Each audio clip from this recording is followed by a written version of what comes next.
Oggi parliamo di una cosa fondamentale: descrivere. Non importa se sei in un bar a ordinare un caffè, se racconti una giornata a un amico o se posti una foto su Instagram, descrivere è ovunque. Eppure tanti studenti si bloccano. Come faccio a dire com'è una cosa? Uso sempre le stesse parole. Capito? Ma descrivere non è solo vocabolario, è esprimere ciò che vedi, senti, provi. E in italiano farlo bene ti apre porte, ti fa sembrare più naturale, più fluente, più tu.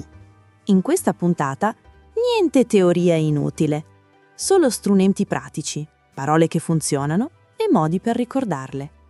Imparerai a descrivere persone, luoghi, emozioni, sensazioni, senza bloccarti. Benvenuti a Italian Pod. Oggi come descrivere tutto in italiano.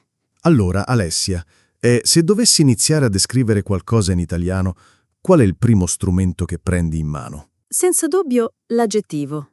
È il mattone base. Quando dici una giornata bella, un caffè freddo, una persona simpatica, ecco, ogni volta stai usando un aggettivo per aggiungere colore, dettaglio, vita alla frase. Esatto. Ma qui viene il punto che tanti non considerano subito. In italiano gli aggettivi non stanno fermi, cambiano, si adattano. E questo spaventa un po' all'inizio, lo so. Sì, ma non è un mostro. È solo una questione di logica. Prendiamo bello, per esempio. Non è sempre bello.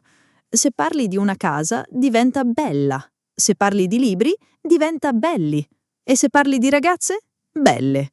4 forme diverse, ma sempre lo stesso concetto. Ecco, questo è il punto. Genere, maschile o femminile, e numero, singolare o plurale. Una volta che capisci il sistema, diventa automatico. Come mettere la camicia. Prima capisci i bottoni, poi lo fai senza pensarci. Giusto. E non serve imparare 100 aggettivi subito. Basta iniziare con i 10 più usati. Tipo bello, brutto, grande, piccolo, buono, cattivo, nuovo, vecchio, facile, difficile. Con questi puoi descrivere il 90% delle cose intorno a te. E la pronuncia, attenzione alle doppie. Grande non è grande, è grande, con la D marcata. Piccolo non è piccolo, è piccolo, 2 C che si sentono. Bello ha quella L doppia che vibra un attimo. Non bello, ma bello. E poi c'è la questione: dove metto l'aggettivo? Prima o dopo il nome? Perché a volte senti una bella giornata, altre un certo uomo. Che regola c'è? Qui non è rigido come sembra. In generale, gli aggettivi di bellezza, valore, dimensione, età, forma, tipo bello, caro, grande, nuovo, rotondo, vanno dopo il nome. Una macchina rossa, un libro interessante. Ma certi aggettivi, soprattutto quelli più soggettivi o che fanno parte dell'identità, stanno prima. Tipo buon, povero, vecchio, nel senso di caro amico, bel, forma contratta di bello. Quindi un buon caffè, un povero ragazzo, un vecchio amico, un bel panorama. E attenzione, quando stanno prima spesso cambiano forma. Bello diventa bel davanti a consonante, un bel libro. Ma davanti a vocale, un bell'amico. Buono diventa buon, un buon film. Ma un buon'idea con l'apostrofo. Sembra tanto, lo so, ma in realtà col tempo lo senti. È come la musica. All'inizio devi pensare alla melodia, poi la canti senza guardare lo spartito. Ecco un trucco. Non imparare gli aggettivi uno per uno. Raggruppali. Tipo aggettivi per descrivere il cibo. Salato, dolce, fresco, pesante. Oppure per le persone. Gentile, serio, allegro, nervoso. O per il tempo. Caldo, umido, ventoso, grigio. E quando li usi, prova a combinare. Non dire solo il caffè è buono. Prova il caffè è buono e caldo, con un profumo forte. Poi aggiungi lo bevo in una tazza piccola e rossa. Vedi, stai costruendo una scena. E non aver paura di ripetere. Se oggi usi grande per descrivere una stanza, domani usala per un problema, dopodomani per un sogno. Più volte lo usi, più diventa tua. L'importante è non aspettare di essere perfetto. Anche i madrelingua sbagliano, dimenticano, cercano parole. L'aggettivo giusto non deve essere sempre il più difficile.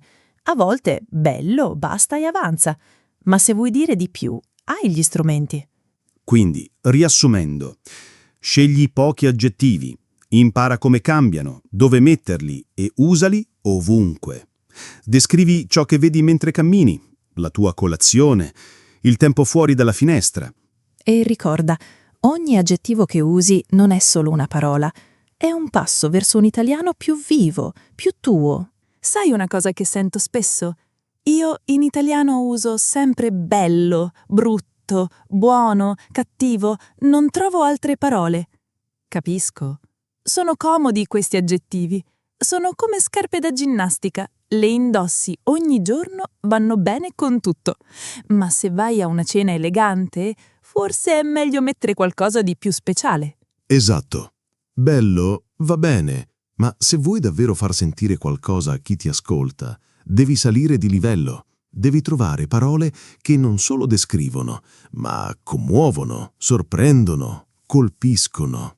Per esempio, invece di dire il panorama è bello, prova con il panorama è incantevole, oppure è mozzafiato, o ancora è spettacolare. Cambia tutto, no? Non stai solo dicendo che ti piace, stai dicendo che ti ha lasciato senza fiato. E non è questione di fare colpo, è questione di precisione. Immagina di raccontare un concerto. Se dici era bello, ok, va bene, ma se dici era emozionante, potente, coinvolgente, chi ti ascolta sente la musica dentro. Stessa cosa con il cibo. Il dolce era buono, chiaro, ma vago. Il dolce era delizioso, con una crosta croccante e una farcia cremosa che scioglieva in bocca. Adesso chi ascolta lo sente, quasi lo assaggia. Allora, come si fa a uscire dalla trappola di bello e buono? Prima di tutto, devi avere una lista mentale di alternative. Parole che hanno lo stesso senso ma con più intensità, più colore, più anima. Per esempio, invece di bello, puoi usare meraviglioso, stupendo, affascinante, elegante, suggestivo.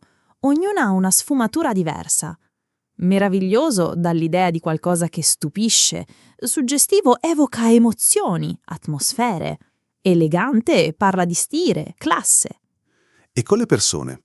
Invece di è una persona buona, prova è una persona generosa, altruista, affettuosa. Cambia completamente l'immagine che si fa chi ascolta. Oppure, invece di è arrabbiato, prova è furioso, esasperato, fuori di sé. Non è solo più forte, è più preciso. Perché no, non tutti gli stati d'animo sono uguali. Essere arrabbiato è una cosa, essere fuori di sé è un'altra. Ecco un trucco che funziona. Pensa a una scala, da 1 a 10. Bello è un 5, carino è un 4, incantevole è un 8, straordinario è un 10. Così quando descrivi puoi scegliere il livello giusto. Ma attenzione, non esagerare. Non devi trasformare ogni frase in un romanzo. A volte bello è perfetto. Il segreto è saper scegliere il momento giusto per usare una parola più ricca. E come si imparano queste parole? Non serve impararle a memoria come una lista della spesa. Devi incontrarle, leggendo un articolo, ascoltando una canzone, guardando una serie. Quando senti un aggettivo che ti colpisce, fermati, ripetilo, scrivilo, poi prova a usarlo. Io consiglio una cosa semplice. Ogni settimana scegli un aggettivo speciale, tipo affascinante. Poi per 7 giorni lo usi. Lo usi al lavoro, in testi, nei pensieri. Questa piazza è affascinante. Il suo modo di parlare è affascinante. Quel film mi ha lasciato affascinato. Così entra dentro di te. E un altro consiglio, non limitarti agli aggettivi positivi. Anche quelli negativi sono importanti. Invece di brutto, prova orribile, ripugnante, desolante. Invece di cattivo, meschino, crudele, insensibile. Ti danno più potere espressivo. E ricorda, non esiste una parola perfetta, esiste la parola giusta per quel momento. A volte è semplice, a volte è ricca. L'importante è che sia tua. Pensa a quando descrivi una città. Roma è bella. Ok, ma Roma è vivace, caotica, piena di storia, con angoli nascosti che sembrano usciti da un film. Adesso Roma respira, si muove, si sente. Ecco, questo è il punto. Non stai solo trasmettendo informazioni, stai trasmettendo un'esperienza. E per farlo devi osare un po'. Uscire dalla comfort zone dei soliti 3 aggettivi. Quindi, sfida per te. Oggi, ogni volta che vorresti dire bello, buono o brutto, fermati un secondo. Chiediti, c'è una parola migliore? Più precisa? Più forte? Prova a sostituirla, anche se ti sembra strano all'inizio. E se non la conosci, segnala, cerca dopo, impara, poi la usi domani. Così, piano piano, il tuo vocabolario non cresce solo in quantità, cresce in profondità. Perché descrivere non è dire com'è una cosa, è dire cosa ti fa sentire. E per farlo servono parole che hanno peso, che hanno anima. Ora voglio farti una domanda, Giovanni. Quando pensi a un posto che ti è rimasto dentro, tipo un mercato in Sicilia, una spiaggia in Sardegna, una strada di notte a Milano, cosa ti torna in mente per primo? Non è una cosa sola, è un mix. Il suono delle voci, l'odore del pane appena sfornato, il caldo che ti appiccica la maglietta alla schiena, il sapore di un gelato al limone. Non ricordo solo com'era, ricordo come mi sentivo. Ecco, perché descrivere davvero un posto, una situazione, una persona, non basta dire com'è. Devi farla sentire. E per farla sentire devi usare i sensi. Sì, in italiano quando usi i sensi trasformi una frase in un'esperienza. Non stai raccontando, stai portando l'altra persona lì con te. Allora parliamo dei 5 sensi. Cominciamo dalla vista, ovvio. Ma non fermiamoci a rosso, grande, chiaro. Vai oltre. Usa parole che danno movimento, atmosfera. Non il cielo è azzurro. Prova il cielo è luminoso, pieno di strisce di luce che si allungano sull'acqua. Oppure il cielo ha grigio piombo, con nuvole che sembrano premere sulle case. E i suoni? Sono potentissimi. Non dire solo c'era rumore. Specifica. Era un baccano? Un mormorio? Un silenzio pesante? Un cigolio di porte? Un canto di uccelli? Il ticchettio della pioggia sui vetri? E attenzione ai verbi. Non sentivo dei rumori. Prova sentivo il vento fischiare tra i rami, il mare sbatteva contro gli scogli, le risate rimbalzavano per la piazza. I verbi danno veta. Poi c'è il tatto, il contatto fisico con il mondo. E in italiano abbiamo aggettivi bellissimi per questo. Morbido, come un plaid di lana. Ruvido, come la corteccia di un albero. Appiccicoso, dopo aver mangiato un mandarino. Freddo umido, quando cammini in un sotterraneo d'inverno. Oppure liscio, setoso, spigoloso, pungente. Prova a descrivere una mano. Aveva le mani calde e asciutte. Le sue dita erano sottili e fredde. In 2 parole hai già un'immagine precisa, quasi un contatto. E il gusto. Qui in Italia il cibo è vita, quindi saper descrivere i sapori è fondamentale.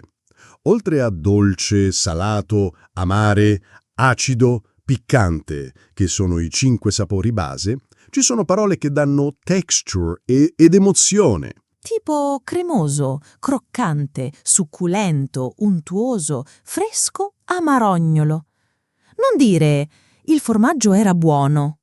Prova era piccante e cremoso, con una crosta dura e scura che si sbriciolava tra le dita. E il limone?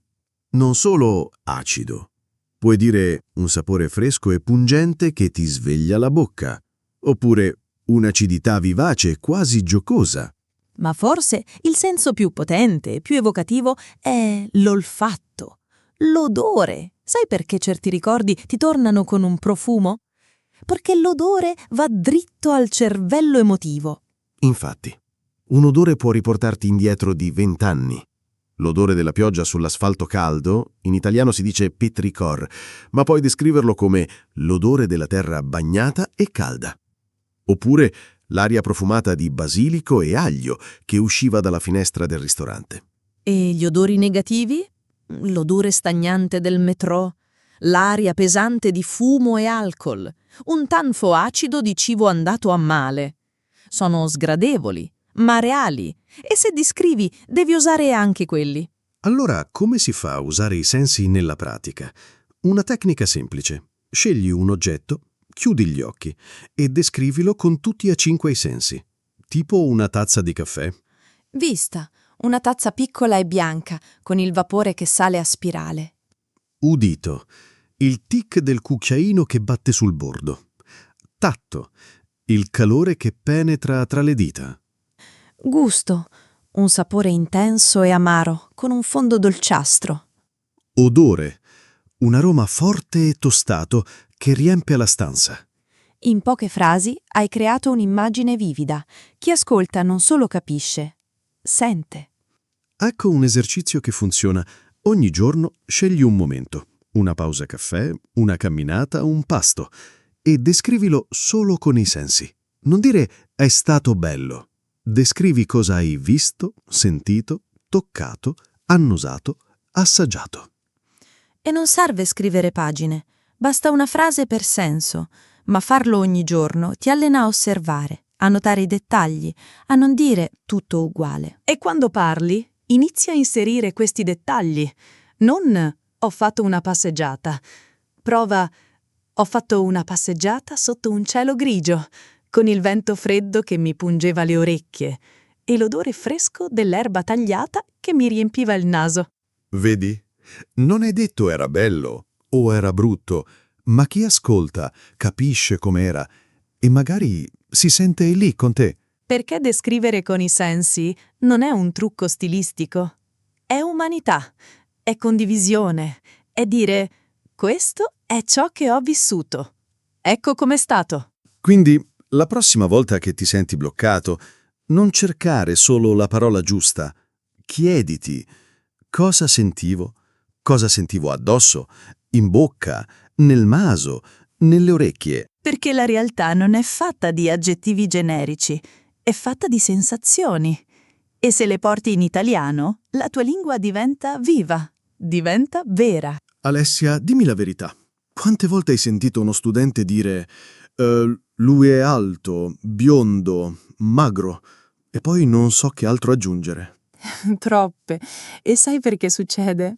Perché quando descriviamo le persone partiamo sempre dal fisico. Capelli, occhi, statura. Il più facile, sì, ma anche il più freddo. È come descrivere una foto, non una persona. Esatto. E se vogliamo davvero descrivere qualcuno in italiano, farlo vivere nella mente di chi ascolta, dobbiamo andare oltre. Dobbiamo parlare di come è, non solo di come sembra. Quindi sì, possiamo dire è alto, ha i capelli castani e gli occhi verdi, ma poi fermiamoci un attimo. Cosa trasmette? Come si muove? Come parla?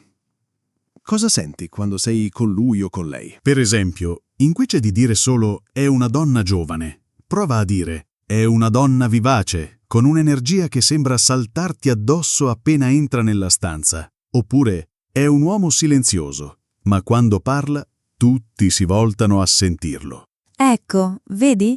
Hai aggiunto movimento, hai aggiunto presenza. E questo succede quando usi aggettivi di carattere, di personalità. Cose come gentile, testardo, allegro, introverso, curioso, ironico, paziente, impulsivo. Ma attenzione, non basta elencare. È gentile, simpatico, onesto. Sembra un curriculum. Devi mostrare, non solo dire. Come fa un film. Non ti dice «è triste», ti lo fa vedere. Allora, invece di è gentile, prova parla con una voce dolce e ti guarda negli occhi come se davvero gli importasse. Oppure, prima di andare via, si ricorda sempre di chiederti come stai e ascolta la risposta. E con una persona nervosa?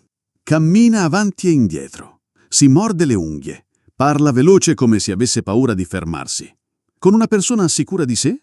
Entra nella stanza come se fosse casa sua, sorride piano e tutti sembrano aspettare che parli. E il linguaggio del corpo è fondamentale. Ha le spalle rilassate, ma lo sguardo attento. Parla con le mani come se dovesse disegnare le parole nell'aria. Sta sempre un po' indietro, come se non volesse essere visto. E poi ci sono le espressioni. Il viso dice tantissimo.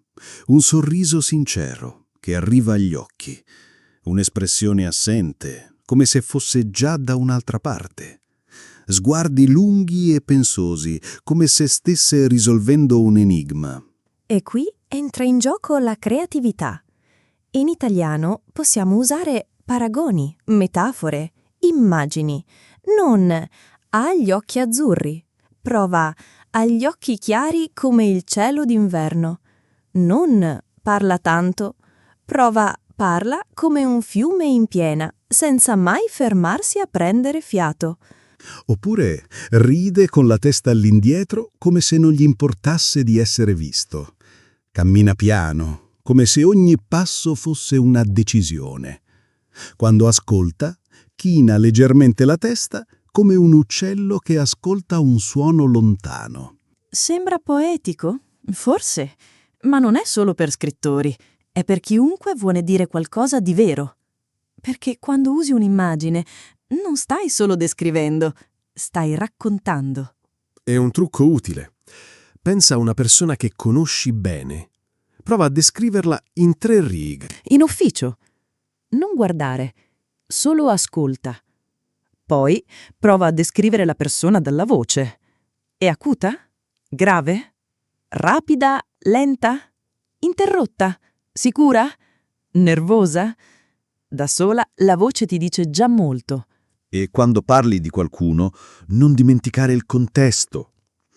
È gentile, ma quando si arrabbia diventa tagliente come un coltello. Sembra freddo, ma se lo conosci è dolce come un pane caldo. O ancora, è il tipo di persona che ricorda il nome del cane dei tuoi amici. Oppure è quello che entra in una stanza e subito inizia a sistemare le cose, come se non potesse stare fermo. E non aver paura di usare aggettivi contrastanti. Le persone non sono semplici. È allegro e malinconico allo stesso tempo. È forte e fragile, come un albero con le radici profonde ma le foglie che tremano. Perché la bellezza della descrizione non è nella perfezione, è nella verità. E la verità è piena di contraddizioni. Quindi, la prossima volta che devi descrivere qualcuno, non fermarti alla superficie. Chiediti, cosa mi fa sentire? Cosa noterebbe un estraneo dopo 5 minuti con lui? Cosa c'è nel modo in cui si muove, parla, ascolta? E ricorda, non devi inventare, devi solo osservare. E poi trovare le parole per trasformare ciò che vedi in qualcosa che chi ascolta può sentire. Perché alla fine descrivere una persona non è dare un identikit, è regalare un pezzo della sua anima. Giovanni, quante volte hai sentito qualcuno dire in italiano sono felice? Oppure sono triste? 2 parole. Chiare, corrette, ma fredde. Come una foto in bianco e nero. C'è qualcosa, ma manca il colore. Perché felice e triste sono solo l'inizio, sono come porte. Dietro c'è un mondo di sfumature, emozioni vere, complesse, vive. E se vogliamo davvero comunicare in italiano, non solo parlare, ma condividere, dobbiamo imparare a entrare in quel mondo. Il problema è che descrivere le emozioni spaventa. Sembra troppo personale, troppo intimo e in una lingua straniera ancora di più. Ci si sente nudi, come se dicendo sono arrabbiato in italiano stessimo esponendo qualcosa di troppo vero. Ma proprio per questo è importante, perché le emozioni non sono debolezze, sono umanità. E quando le diciamo in un'altra lingua, non stiamo solo imparando parole, stiamo imparando a esistere in quella lingua, a sentire in quella lingua. Allora, partiamo da una cosa semplice. Non tutte le felicità sono uguali. Sono felice può voler dire 1000 cose. Forse sei contento per un piccolo piacere, tipo un caffè perfetto. Forse sei emozionato perché stai per partire. Forse sei euforico dopo una grande notizia. Ecco perché dobbiamo allargare il vocabolario. Invece di felice, prova soddisfatto, allegro, raggiante, sereno, speranzoso. Ognuno ha un colore diverso. Soddisfatto è dopo un risultato. Raggiante è quando non riesce a smettere di sorridere. Sereno è una pace profonda, silenziosa. E con la tristezza, sono triste è generico, ma forse sei deluso, malinconico, solo, abbattuto, vuoto. Deluso quando qualcosa non è andato come speravi, malinconico quando pensi al passato con dolcezza e dolore, vuoto quando non senti niente e forse vorresti sentirlo. E l'ansia non è solo sono nervoso, può essere agitato, teso, preoccupato, sopraffatto, in fibrillazione. Ho il cuore che batte troppo veloce, non riesco a stare fermo, ho la testa piena di pensieri che girano in tondo. E la rabbia non è solo sono arrabbiato, puoi essere furioso, esasperato, offeso, indignato, freddo di rabbia. C'è chi urla, c'è chi diventa silenzioso, come un vulcano che aspetta di esplodere. Ma non basta sostituire una parola con un'altra, devi aggiungere dettagli fisici, perché le emozioni non sono solo nella mente, sono nel corpo. Esatto. Quando sei felice, forse sorrido senza accorgermene, cammino più veloce, mi sento leggero. Quando sei triste, ho le spalle curve, parlo piano, fisso il vuoto. Quando sei arrabbiato, stringo i denti, ho le mani calde, respiro a fatica. Ecco un esercizio potente. Ogni volta che provi un'emozione, chiediti: dove la sento nel corpo? Nella pancia? Nel petto? Nella gola? Nel collo? Poi descrivila. Ho un nodo in gola. Sento un peso sul petto. Ho le mani sudate. Il cuore mi batte negli orecchie. E poi c'è l'intensità. Non tutte le emozioni sono a 1000. Possiamo usare avverbi e costruzioni per modulare. Sono un po' triste. Sono terribilmente felice. Sono leggermente preoccupato. Sono completamente sopraffatto. Oppure sono così emozionato che non riesco a parlare. Sono tanto deluso che non voglio neanche parlarne. È una tristezza lenta che arriva piano ma non se ne va. E non dimentichiamo le emozioni miste, perché spesso non siamo solo felici o solo tristi. Siamo felici e nervosi per un viaggio, tristi ma sollevati dopo una fine, arrabbiati ma colpevoli. E in italiano possiamo dirlo: sono contento di partire, ma ho il cuore pesante. Sono arrabbiato con lui, ma mi manca. Ecco un trucco. Non limitarti a dire cosa provi. Spiega perché. Non sono felice, ma sono felice perché ho sentito la voce di mia madre dopo tanto tempo. Non sono triste, ma sono triste perché ho visto un vecchio amico che non riconosceva più il mio nome. E se non hai la parola giusta, va bene. Puoi dire non so come mi sento. È una specie di misto tra nostalgia e speranza. Oppure è come se avessi un buco dentro, ma non so cosa manca. Anche questo è descrivere, anche questo è comunicare. Perché a volte non serve la parola perfetta, serve il coraggio di dire: ecco, questo è ciò che sento. E un'ultima cosa, le emozioni cambiano. Non sono fisse, puoi iniziare la giornata ansioso, poi diventare speranzoso, poi deluso, poi sereno. E descrivere quel viaggio, quel cambiamento, è uno dei modi più umani di usare la lingua. Quindi, la prossima volta che ti chiedono come stai, non rispondere solo bene. Fermati, pensa. Cosa provi davvero? E prova a dirlo. Non in modo perfetto, in modo vero. Perché Quando descrivi le tue emozioni in italiano, non stai solo imparando la lingua, la stai vivendo. E ogni parola che usi per dire come ti senti ti avvicina un po' di più a parlare non come uno studente, ma come una persona. Giovanni, pensa a un posto che ti è rimasto nel cuore, non importa dove. Una piazza, una stanza, una strada di montagna, un bar qualsiasi. Cosa lo rende speciale? È solo la forma? Le dimensioni? I colori? No, è l'atmosfera. È ciò che sentivi mentre eri lì. È il modo in cui la luce entrava dalla finestra, il rumore dei passi sul selciato, il profumo di caffè e giornali vecchi. Un posto non è solo un luogo, è un'esperienza. E allora, se vogliamo descrivere un posto in italiano, farlo vivere nella mente di chi ascolta, non basta dire è grande, è bello, è vecchio. Dobbiamo farlo respirare, dobbiamo farlo vivere.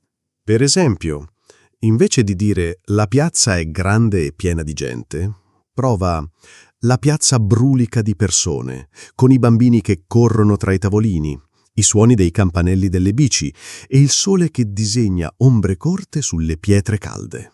Vedi, non hai detto grande, ma chi ascolta sente lo spazio.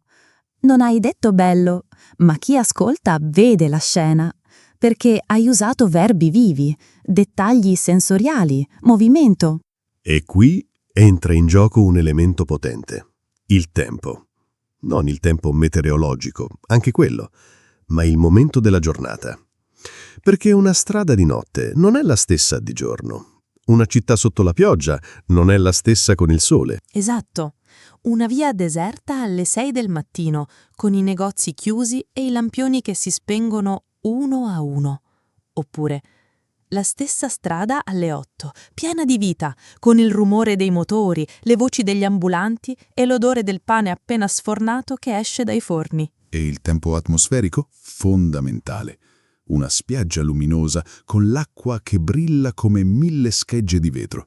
Oppure la stessa spiaggia col cielo grigio piombo, le onde nere e gonfie e il vento che strappa i teloni degli ombrelloni.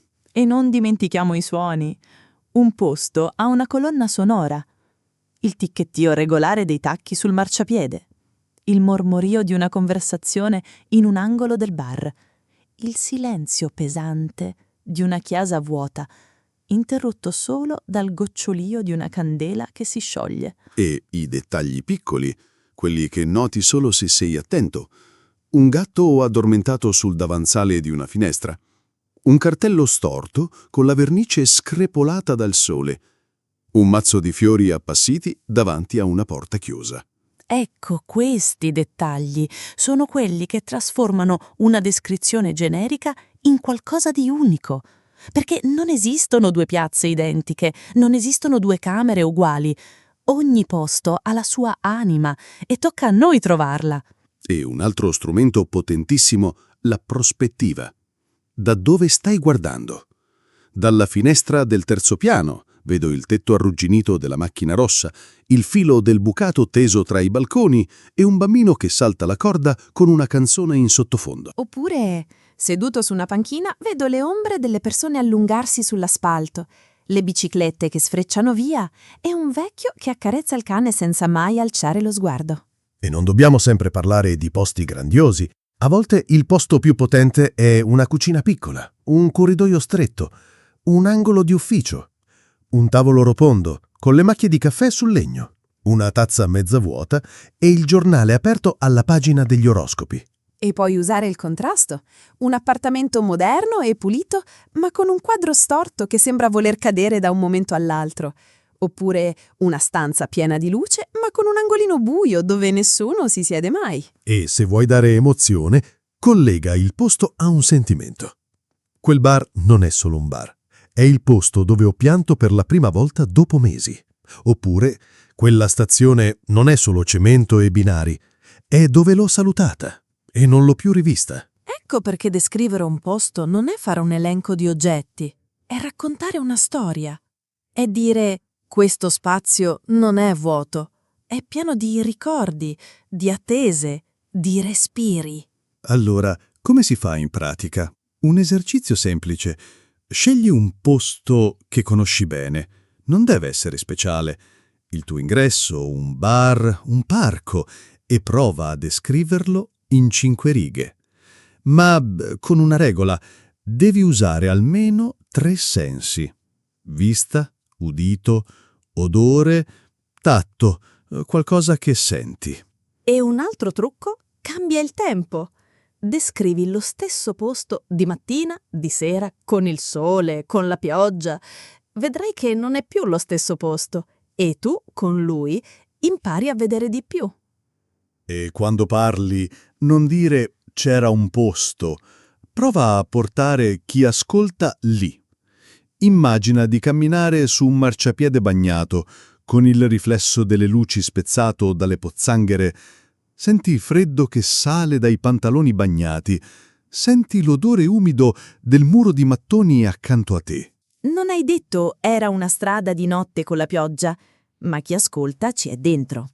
Perché descrivere un posto non è dare coordinate, è dare un'esperienza. È dire questo è ciò che ho visto, sentito, respirato. Ecco com'è stato. E ogni volta che lo fai, non stai solo esercitando l'italiano, stai affinando lo sguardo, stai imparando a vedere il mondo con più attenzione. E questo cambia tutto. Quindi, la prossima volta che entri in un posto, fermati un attimo. Non con gli occhi dello studente, con gli occhi di chi vuole raccontare. E chiediti, cosa rende questo posto unico? Cosa lo fa sentire come si sente?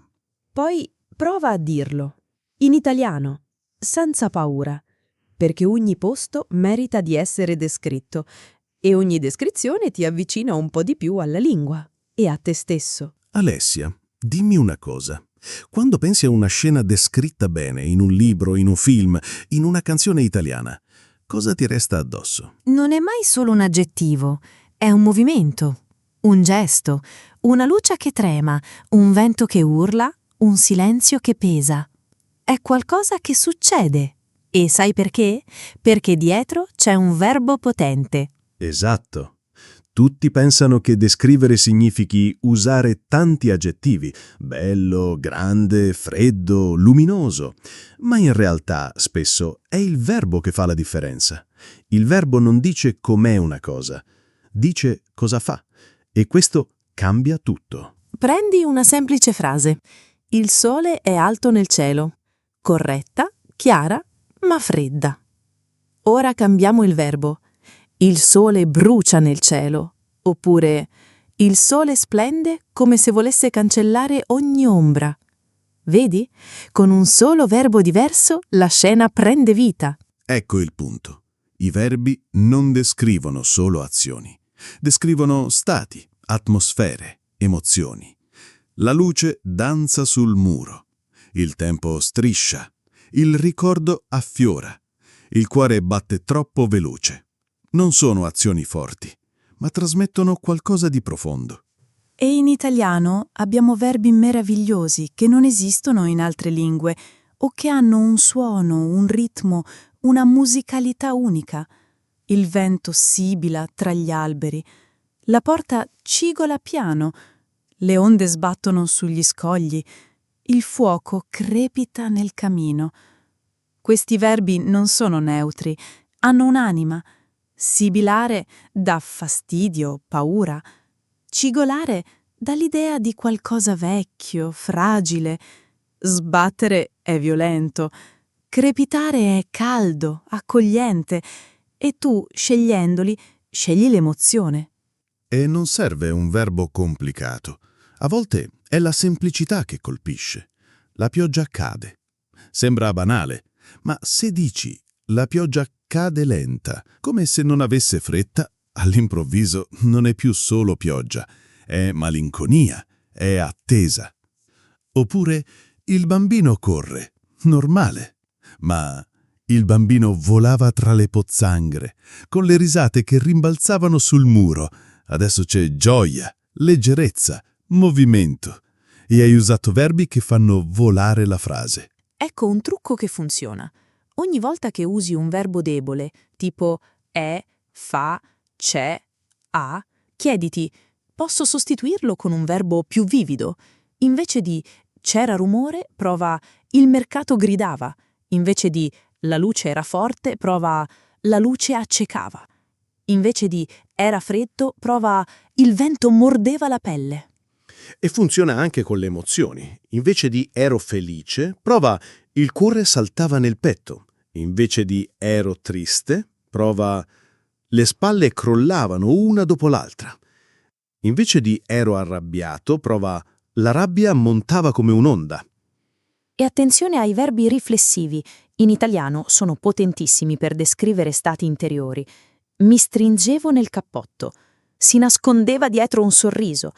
Ci perdevamo tra le strade del centro. Si chiudeva in se stesso. Questi verbi danno un senso di movimento interno, di qualcosa che accade dentro. E non dimentichiamo i verbi di percezione. Sentivo il silenzio pesare. Vedevo la paura affiorare nei suoi occhi. Sentivo la nostalgia stringermi lo stomaco. Non stai solo raccontando, stai facendo sentire. E un'altra cosa, i verbi possono descrivere il tempo che passa. Le ore strisciavano. Il pomeriggio svaniva dietro i vetri. La notte avvolgeva la città come una coperta nera. Non dici era tardi, fai sentire il ritmo del tempo. E quando descrivi una persona, i verbi fanno miracoli. Cammina è neutro. Cammina lentamente, come se ogni passo gli costasse fatica. Oppure sbatte la porta, lancia la borsa a terra, si butta sul divano. In 3 verbi hai già un carattere. O ancora, parla piano, scegliendo ogni parola come se fosse preziosa. Oppure parla veloce, come se le parole gli scappassero dalla bocca prima che lui stesso le capisca. Non hai detto è timido o è impulsivo, ma chi ascolta lo capisce. Allora, come si fa a usare meglio i verbi? Prima di tutto, allarga il vocabolario. Non fermarti ai verbi base. Cerca sinonimi. Invece di andare, prova a camminare, procedere, strisciare, vagare, precipitarsi. Ogni verbo ha un ritmo, un peso, un'energia. E leggi ad alta voce. Quando senti un verbo che ti colpisce, in un libro, in una canzone, in un articolo, fermati. Ripetilo. Ascolta il suono. Scorre, esplode, affonda, brilla, trema, scivola. Sono parole che fanno qualcosa mentre le dici. È un esercizio semplice. Ogni giorno scegli un verbo potente e lo usi. Tipo filtrare. La luce filtrava tra le tende. La voce filtrava dalla stanza accanto. Il ricordo filtrava tra i pensieri. Così entra nel tuo modo di pensare. E quando descrivi, prova a sostituire almeno un verbo debole con uno forte. Il caffè fumava nella tazza. Il cane annusava l'aria come se cercasse qualcosa. Le foglie tremavano al primo soffio d'autunno. Perché alla fine una descrizione non vive sugli aggettivi, vive sui verbi. Sono loro che fanno muovere le cose, che fanno battere i cuori, che fanno cadere la pioggia. E quando impari a scegliere il verbo giusto, non stai solo descrivendo, stai raccontando, stai creando un mondo che respira, che si muove, che esiste. Quindi, la prossima volta che ti blocchi, non cercare solo un aggettivo. Cerca un verbo. Chiediti cosa fa questa cosa, come si muove, cosa succede. Perché non basta dire com'è, devi farla vivere. E in italiano sono i verbi che danno la vita. Giovanni, ti dico una cosa che vedo spesso. Uno studente descrive una scena in italiano. Usa parole belle, frasi lunghe, cerca di essere preciso. E poi, boom! C'è un errore che spezza tutto. Come un sasso in un vetro pulito. Sì, e non è che abbia sbagliato il senso. No, è un dettaglio. Una piccola cosa che sembra niente, ma che fa saltare l'effetto. Tipo una bella cane. Oppure un molto interessante film. Oppure ancora sono molto molto felice. Ecco, questi sono gli errori che più di tutti bloccano la descrizione. Non perché sono gravi, anzi, spesso sono normalissimi quando si impara, ma perché rompono il flusso. E quando chi ascolta si ferma a correggere mentalmente, perde il senso dell'emozione, del racconto. Allora, parliamone, non per spaventare, ma per aiutare. Perché una volta che li conosci, puoi evitarli. E la tua descrizione diventa più fluida, più naturale, più italiana. Primo errore: l'accordo degli aggettivi. In italiano, aggettivo e nome devono andare d'accordo in genere e numero.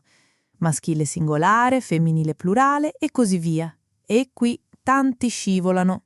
Tipo, ho visto un bella ragazza. No, è una bella ragazza. Femminile singolare. Oppure le bello montagne. No, è le belle montagne. Femminile plurale.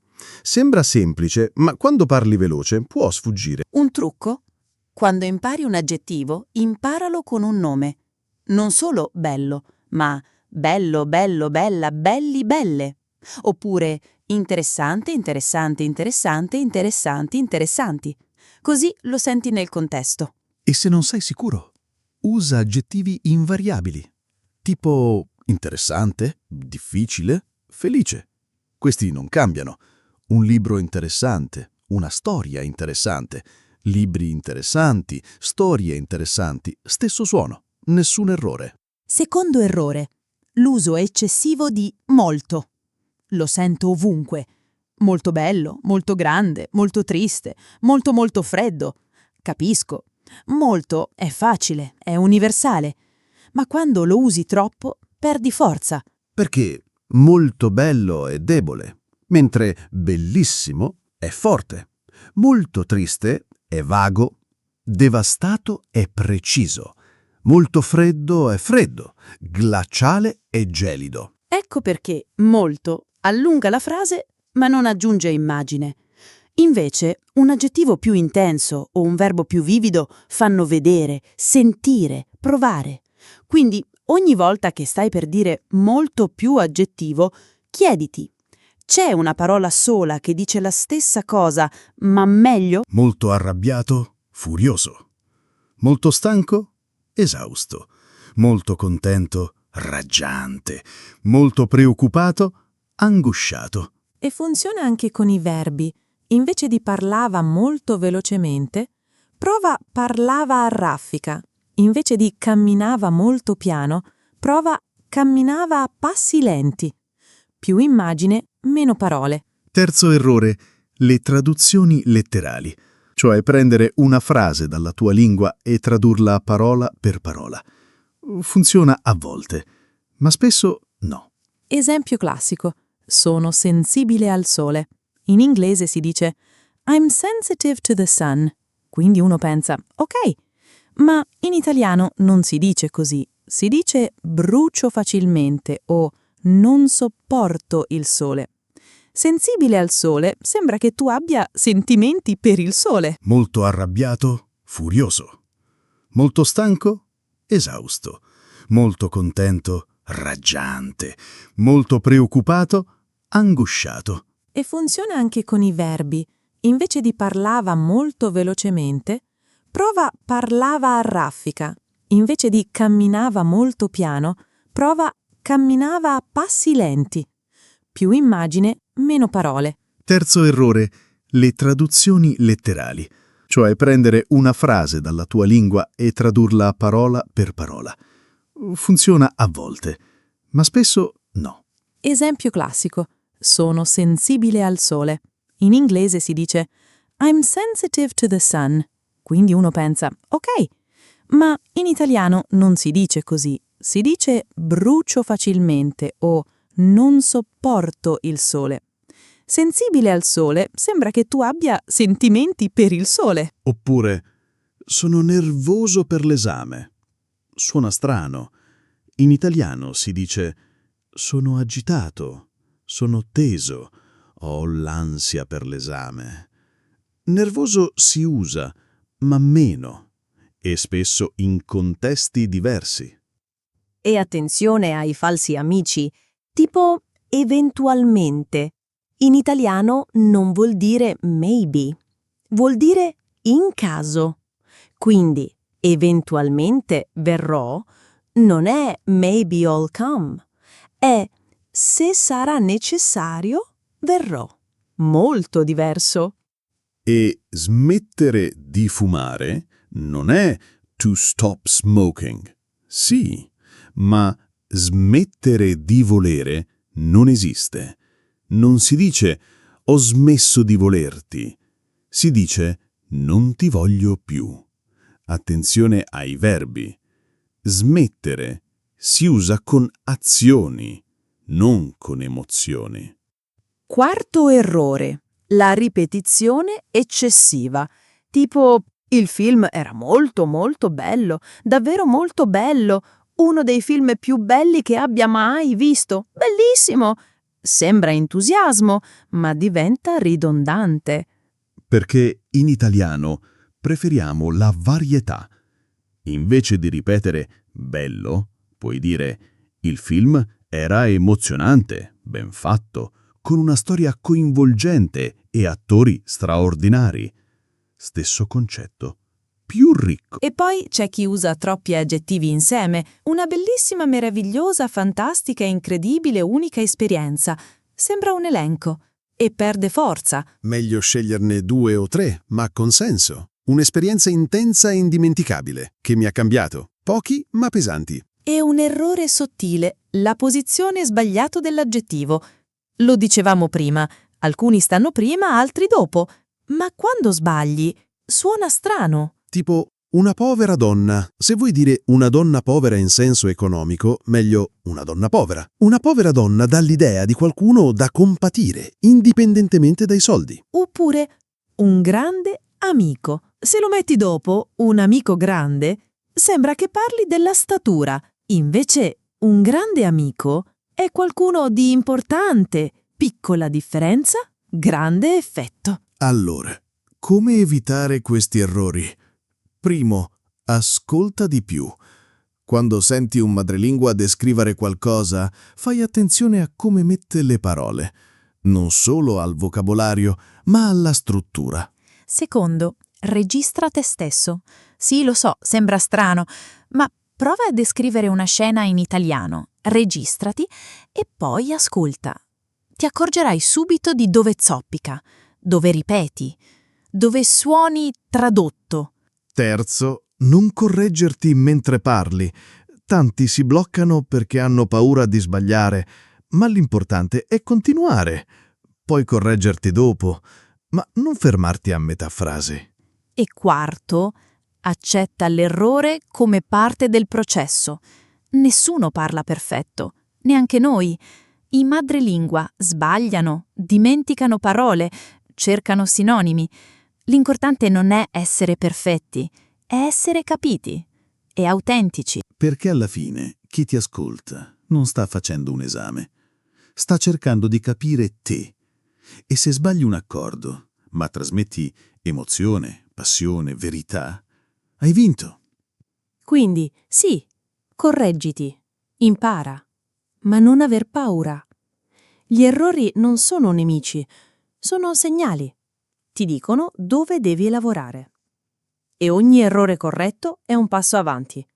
E ricorda, non devi descrivere come un poeta, devi descrivere come te, con la tua voce, con i tuoi tempi, con i tuoi errori e con le tue parole che piano piano diventano tue. Perché l'italiano non è una gara di precisione, è un viaggio. E ogni errore è una curva sulla strada, non un muro. Alessia, lo sappiamo. Imparare a descrivere bene in italiano non succede in un giorno. Non basta ascoltare una puntata, prendere appunti e poi magicamente parlare come un narratore. Serve qualcosa di più costante, qualcosa che si infila nella vita di tutti i giorni. Esatto, serve una pratica quotidiana, ma non una pratica pesante, noiosa, come fare i compiti. Parlo di piccole abitudini, semplici, naturali, che non ti rubano tempo, ma ti regalano progresso. Perché il segreto non è studiare di più, è usare di più. E usare la lingua ogni giorno, anche per pochi secondi, cambia tutto. Ti abitui a pensare in italiano, a sentire le parole, a sceglierle. Allora cominciamo con una cosa semplice. Descrivi ciò che vedi. Non serve un posto speciale. Basta alzare gli occhi. Sei in cucina? Descrivi la tua colazione. Il caffè fuma nella tazza. Il latte forma piccole bolle sul bordo. Il pane scricchiola tra i denti. In metro? La donna di fronte sfoglia una rivista con le unghie smaltate di rosso. Il ragazzo accanto sbatte il piede al ritmo di musica. E non devi dirlo ad alta voce. Puoi farlo nella testa, in italiano, solo per te. Ma lo fai ogni giorno e piano piano diventa automatico. Non devi più tradurre. Pensi in immagini e le parole arrivano da sole. Un'altra abitudine potente, il diario delle descrizioni. Non un diario lungo. Non serve scrivere pagine, basta una frase al giorno, tipo «Oggi il cielo era grigio pesante, come se stesse trattenendo il respiro», oppure «Il mio collega parlava con una voce lenta e stanca, come se ogni parola gli costasse fatica». E se non hai tempo di scrivere? Usa il telefono. Fai un vocale. Parla per 30 secondi. Descrivo la mia scrivania, un portapenne pieno fino all'orlo, un libro aperto a metà, una tazza con il fondo del caffè secco. Lo ascolti dopo e senti dove puoi migliorare. E un trucco che funziona tanto, le note adesive. Prendi dei post-it, scrivi una parola nuova, tipo malinconico, luminoso, fragrante, e attaccala dove la vedi ogni giorno, sullo specchio, sul frigo, sul computer. Ogni volta che la vedi, prova a usarla in una frase. E se la usi, cancellala e mettine un'altra. Così non impari parole a caso, le adotti, le fai tue. E quando le usi non sembrano studiate, sembra che siano sempre state lì. Poi c'è il gioco dei 5 sensi. Ogni giorno scegli un momento, una pausa, un pasto, una camminata e descrivilo con tutti e 5 i sensi.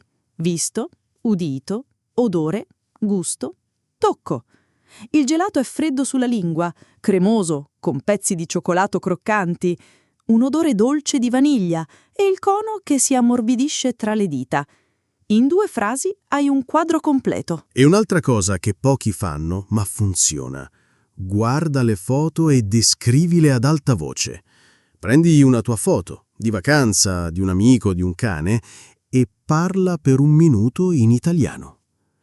Questa è Maria, sorride con gli occhi chiusi, i capelli mossi dal vento e indossa una maglietta rossa e sbiadita. Siamo in Sicilia, su una scogliera, con il mare azzurro scuro che sbatte sotto di noi.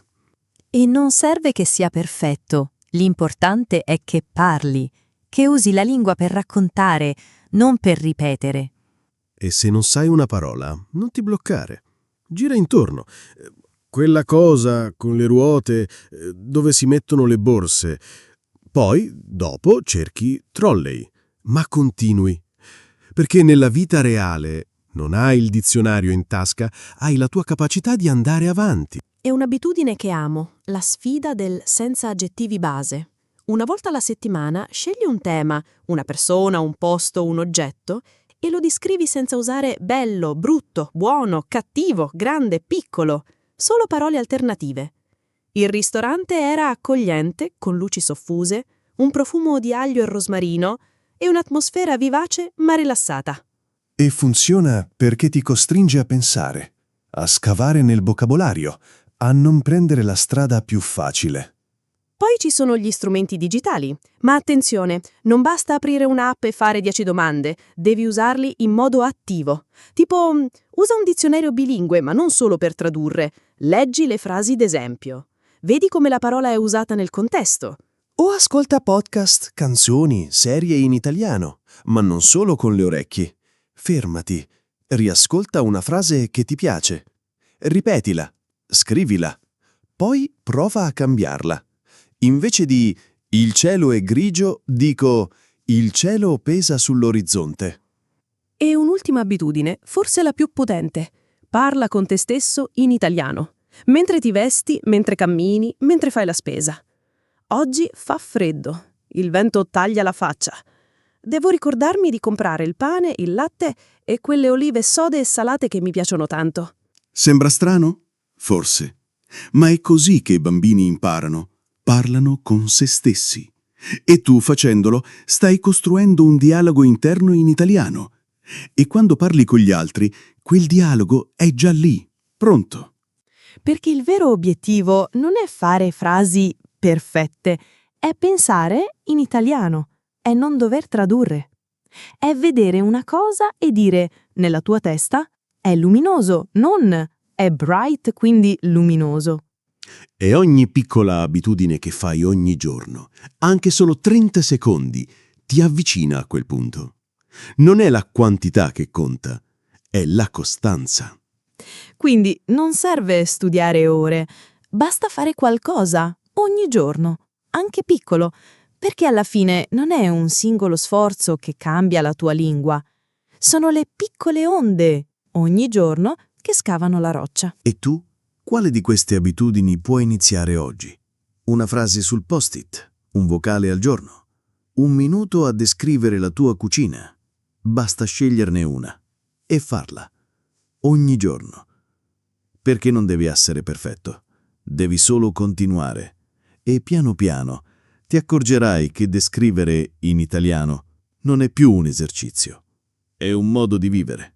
Giovanni, a un certo punto, mentre impari una lingua, ti accorgi che non stai solo imparando parole, stai imparando a condividere qualcosa di più profondo, il tuo modo di vedere, il tuo modo di sentire.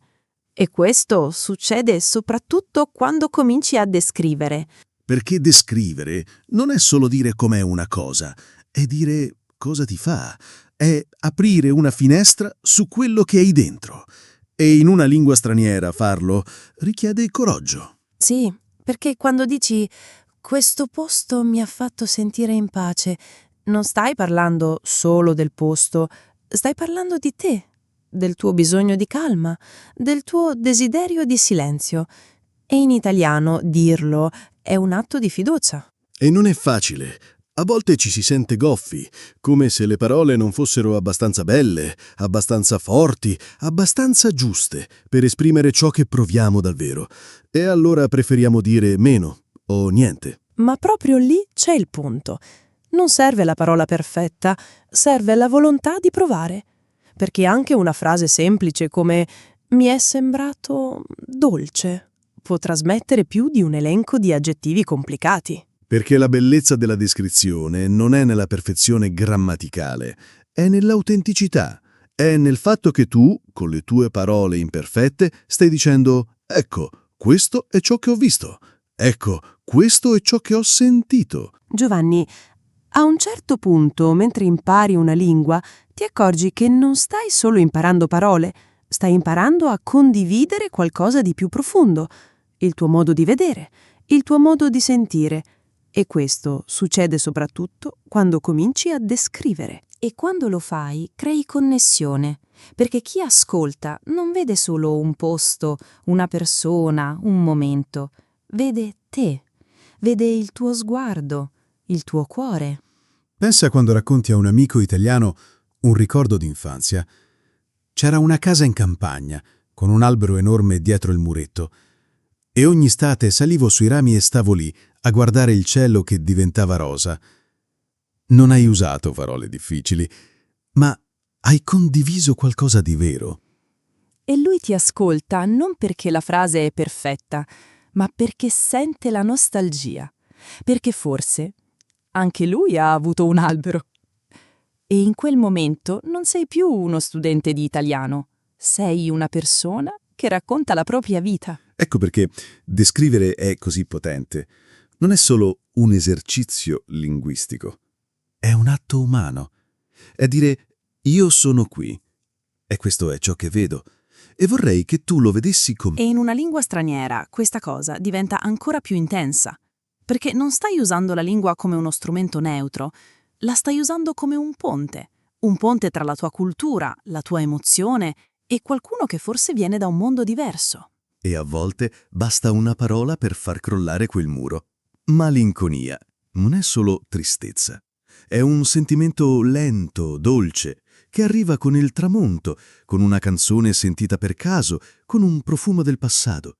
E quando dici «ero malinconico», chi ti ascolta sente. Perché certe parole in italiano hanno un'anima. Affetto, tenerezza, speranza, ritorno. Non sono solo concetti, sono emozioni che la lingua italiana sa portare con una musicalità, con un peso, con una lente particolare. E quando le usi, non stai solo comunicando, stai condividendo un pezzo di te. E questo è intimo, è vulnerabile, ma è anche bellissimo. Perché alla fine non impariamo le lingue per passare un esame, le impariamo per connetterci, per essere capiti, per dire cose che altrimenti resterebbero chiuse dentro. E descrivere è uno dei modi più diretti per farlo, perché quando racconti com'è una strada di notte, con i lampioni accesi e il silenzio rotto solo da un cane che abbaia lontano, non stai parlando solo della strada, stai parlando della solitudine, o della pace, o della bellezza del buio. E se lo fai in italiano, stai permettendo a qualcuno di entrare in quel momento con te, di vederlo attraverso i tuoi occhi, di sentirlo con il tuo cuore. E non serve che tu sia fluente, non serve che tu usi il congiuntivo perfetto, basta che tu dica «era tutto fermo» e io mi sono sentito leggero. E in quel momento chi ascolta capisce, anche con poche parole. Perché le emozioni non hanno bisogno di perfezione, hanno bisogno di verità. E quando descrivi con sincerità, anche con errori, anche con pause, anche con frasi spezzate, trasmetti qualcosa di reale. E a volte è proprio l'imperfezione a rendere tutto più umano. Quando dici «non so come spiegarlo», era come se il tempo si fosse fermato. Stai ammettendo che certe cose sono difficili da mettere a fuoco e in quel modo fai sentire anche l'ascoltatore. Sì, lo so, a volte le parole non bastano. Ma proprio per questo continui a provarci, perché anche se le parole non sono perfette, il tentativo di condividere è già un regalo. E quando descrivi in italiano non stai solo imparando a parlare, stai imparando a esistere in un'altra lingua, a sentire in un'altra musica, a vivere in un altro ritmo. E ogni volta che dici «il sole entrava dalla finestra e mi svegliava piano, come una carezza», non stai solo raccontando una mattina, stai regalando un'emozione, stai aprendo una porta. E forse chi ascolta un giorno ti dirà «Sai, quando hai descritto quel posto, mi è venuta voglia di andarci». Oppure «Quando hai parlato di quel momento, mi è sembrato di esserci con te». E in quel momento capirai che non era solo una descrizione, era un ponte, era un abbraccio fatto di parole. Quindi non aver paura di provare, di sembrare goffo, di non trovare la parola giusta. L'importante è che tu ci sia, che tu provi a dire ciò che vedi, ciò che senti, ciò che ti resta dentro. Perché descrivere non è un esercizio di lingua, è un atto di coraggio. È dire io sono qui e vorrei che tu vedessi il mondo con i miei occhi. E in italiano farlo è uno dei modi più belli per sentirsi finalmente a casa. Giovanni, ora che abbiamo parlato di aggettivi, sensi, emozioni, verbi, errori da evitare, abitudini, facciamo un passo indietro. Prendiamo tutto quello che abbiamo detto e mettiamolo insieme. Perché a volte vedere un esempio concreto aiuta più di 1000 spiegazioni. Esatto. Immagina questa scena. Una mattina di pioggia in un piccolo paese sulle colline toscane. Non è un posto famoso, non è una cartolina, è solo un posto qualsiasi, ma ha la sua anima. E vogliamo descriverlo in italiano, bene, in modo che chi ascolta lo senta. Allora, cominciamo dal semplice, dallo schema base. Dove siamo? Che ora è? Che tempo fa? Era una mattina presto. A Firenze no. In un paesino tra le colline. Il cielo era grigio e pioveva piano. Niente di male, è chiaro, ma è piatto. Non c'è atmosfera, non c'è emozione. Allora aggiungiamo i sensi. Partiamo dalla vista. Le case di pietra erano bagnate, con le finestre illuminate da una luce gialla, come occhi assonnati. Le strade di ciottoli brillavano, coperte da una patina d'acqua che rifletteva i lampioni spenti. Ora sentiamo qualcosa. C'è immagine, c'è colore, ma manca il suono. Aggiungiamo l'udito. Non c'era traffico, solo il ticchettio della pioggia sui tetti di tegole, il gocciolio dai davanzali e ogni tanto il cigolio di una finestra che si apriva piano. E il tatto? La sensazione fisica. L'aria era umida, fredda sulla pelle. Quando uscivi sentivi l'umidità che ti si appiccicava al collo e le scarpe che sprofondavano leggermente nel selciato bagnato. E l'odore? Fondamentale. Si sentiva il profumo della terra bagnata, misto a quello del legno umido dei portoni, e in lontananza, appena, il fumo di un camino acceso. Ora abbiamo una scena, ma manca la vita, manca il movimento. Usiamo i verbi per farla respirare. Un gatto nero sgusciava tra due muretti, con la coda alta come un'antenna. Una donna usciva dal bar con un ombrello rosso, tenendolo un po' inclinato, come se non gli importasse di bagnarsi un fianco. E ora aggiungiamo le persone, non solo come sono, ma come sembrano, cosa trasmettono. Un vecchio appoggiato al bancone del bar guardava fuori dalla vetrina con una tazza fumante tra le mani. Non sorrideva, ma aveva uno sguardo calmo, come se la pioggia fosse una vecchia amica che torna a trovarlo. E ora l'emozione. Cosa proviamo stando lì? Non era una giornata triste. Era una di quelle mattine lente, in cui il mondo sembra fermarsi a respirare. E tu, anche se hai fretta, senti il bisogno di camminare piano, di ascoltare, di non disturbare. Ecco, ora non stiamo solo descrivendo un posto, stiamo raccontando un'esperienza. Abbiamo usato aggettivi precisi: bagnate, grigio, umida, calmo, verbi vivi, sgusciava, appoggiato, fermarsi a respirare, sensi, vista, udito, tatto, olfatto, atmosfera, non solo il tempo, ma il ritmo della giornata, emozione, la sensazione di pace, di lentezza, di intimità. E non abbiamo usato parole difficili.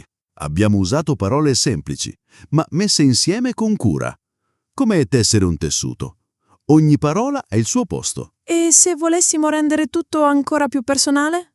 Aggiungiamo un ricordo. Mi ha ricordato le mattine d'inverno da bambina, quando mi svegliavo e sentivo mia nonna che accendeva il fuoco. Anche allora il mondo sembrava più piccolo, più protetto. E in 2 frasi abbiamo collegato il presente al passato. Abbiamo mostrato che quel posto non è solo fuori, è anche dentro di noi. Ora proviamo a ridurre tutto in 3 righe, perché a volte la potenza è nella sintesi. Pioveva piano sul paese, le case di pietra brillavano, i suoni erano soffocati e l'aria sapeva di legno bagnato. Era una di quelle mattine in cui il mondo sembra trattenere il respiro e tu, senza accorgertene, fai lo stesso. Niente aggettivi esagerati, niente verbi complicati, ma c'è tutto: luogo, tempo, sensi, emozione, ritmo. Ecco il punto. Non devi descrivere sempre così. Non devi fare un racconto ogni volta che parli, ma devi sapere come si fa. Perché quando vuoi davvero far sentire qualcosa a qualcuno, hai gli strumenti. E puoi usare questo metodo ogni volta che vuoi descrivere qualcosa. Parti dal semplice: dove, quando, cosa. Aggiungi i sensi: cosa vedi, senti, tocchi, annusi. Inserisci il movimento: usa verbi vivi. Parla delle persone: come si muovono, cosa trasmettono. Concludi con l'emozione: cosa ti fa sentire. E non serve che sia lungo. Può essere una frase. Il bar era caldo e rumoroso, con le voci che rimbalzavano sui muri e l'odore del caffè che copriva tutto. Mi sono sentito, per la prima volta dopo giorni, a casa. In 3 righe hai un mondo. Quindi, la prossima volta che vuoi descrivere qualcosa in italiano, non pensare a tutte le regole insieme. Scegli un elemento.